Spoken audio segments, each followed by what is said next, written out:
right, so if you're looking to work more in the Impressionistic style on a painting, what you need to do is start with a flat base of colors.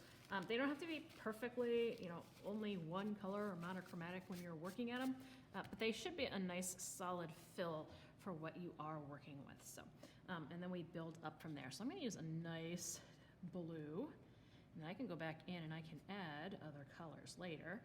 But I want to make sure that I'm really capturing that brilliant, colorful sensation and feeling in more impressionistic artwork. So you want to fill all that space in.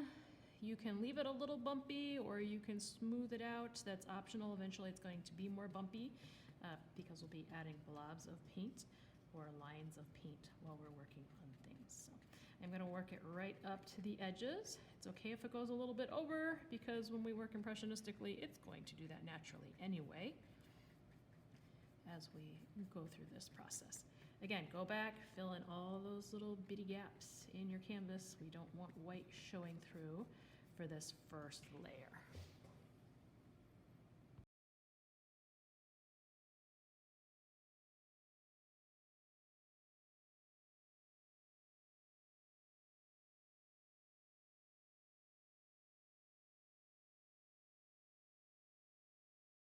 Before I go through and I paint the base layer of the fruits, I want to let this dry so that nothing gets too combined there in the middle. So my base layer is dry all around my fruits. I'm going to go through now and I'm going to add that lighter base layer to these, nice and solid.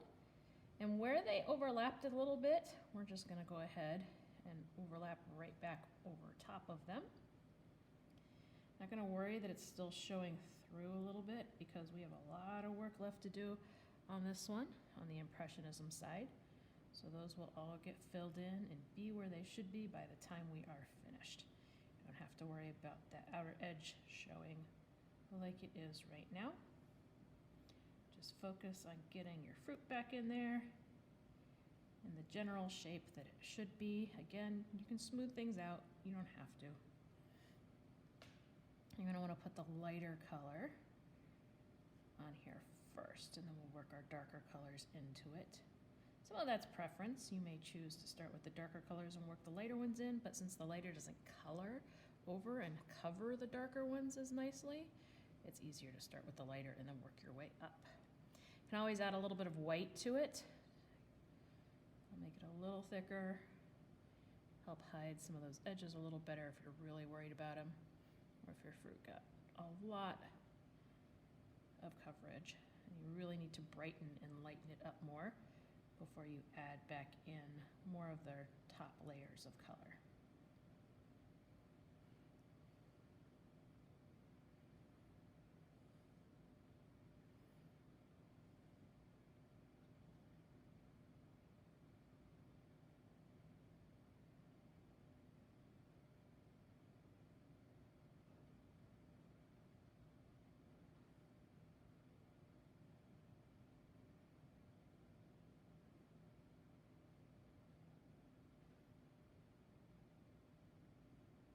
I'm going to let this layer dry and then I'll come back in and we'll start working in some of those impressionistic gestures. As we continue with our Impressionism painting, I want you to remember that we want to keep our strokes short. We don't want them to be too long. We want to keep them smaller, so use a smaller brush. You could use a flat brush. You could use a round brush for this next part. It's kind of up to you. We're going to start again with the background. So I'm going to keep my brush probably at about a medium size. And I want to keep in mind that my base color is blue, so as I work upwards in my colors, I'm still going to work with some of those colors, but I want to add in other colors that may show up in that background. Because I'm working a specific direction, I'm going to turn my painting around so that I can work from one side to the other. I've already worked light, so I'm going to mix in some white lighter color. I'm going to start with a lighter sky type blue, and mostly mixed in. And then I want to keep all of these horizontal in my background, and they do not have to overlap. In fact, the more space you kind of have between them, the more opportunities you have to add more depth and color in the next round of painting for that layer.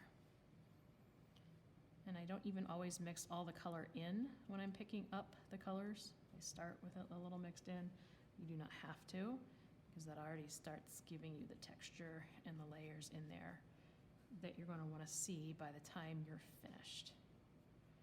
It also creates movement in your artwork. Doing enough of a pattern in the background, though, helps it to drop behind things and not become the main focal point of your painting. I'm going to speed this up for you so I can fill in all of the background with those different shapes and shades.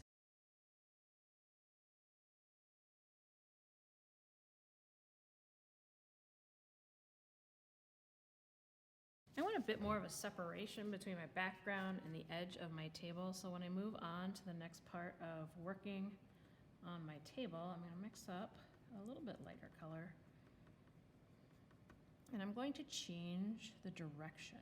So before I was working horizontal, I'm going to go through on this one and make it more vertical underneath. And you'll see later when we get to our fruit, we're actually going to follow the direction of the fruit to emphasize their roundness and organic shapes within the work of art. And having different directions helps us to break up the monotony and be able to see some of the different layers, because we take out some of the perspective with the Impressionism that we're doing here.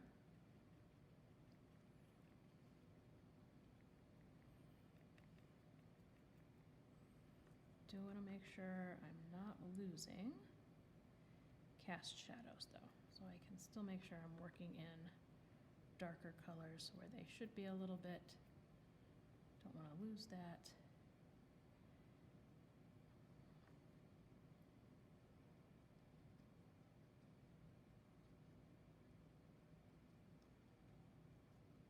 But again, it's layering, layering, layering. So as the layer dries, if you're working top to bottom, you can go back up to the top and start working on that layer that may have dried while you worked on the bottom. If you're working fairly thin, it'll be pretty quick, and you just keep working back and forth so you start getting your forms and your direction.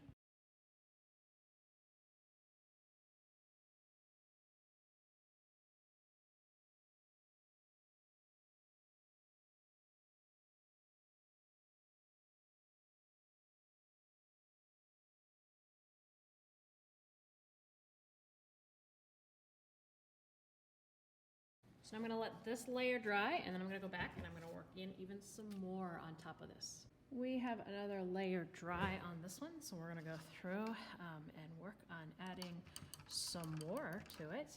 This time I'm going to use a smaller round-tipped brush while I'm working on things. I'm going to pick up and use some more of those colors. And I want to get in some smaller strokes even this time.